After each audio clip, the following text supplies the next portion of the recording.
So how do you see saved passwords in a Google account on the iPhone?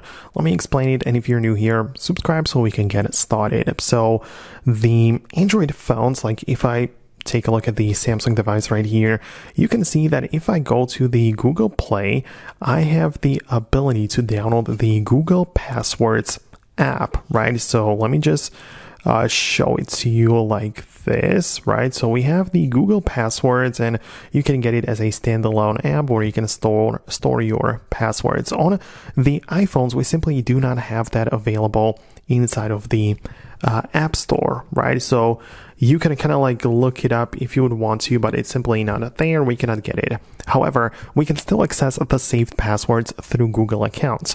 The best way would be to open up the Chrome web browser. You very likely have it, and if not, just download it from the App Store.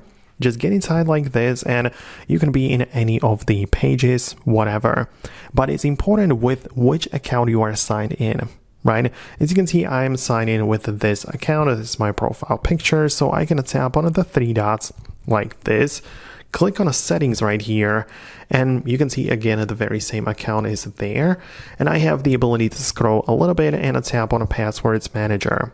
So I have to scan my face like this, and you can see that I don't really have anything stored in here. So if I clicked on save passwords, those are going to be in here, but I have the ability to click on add, and you can see type in the website, username, password, and also some more stuff if I want to save passwords in here manually. And obviously, if you have any of them stored, you'll be able to see them right here. So that's how it works. You can also tap on the settings, and you can see that we have some ability to export the data and delete all of the data. So that's the stuff you can manage. But yeah, on iPhones, we have to kind of like go through the Google service to find the Google password. So I hope it helps.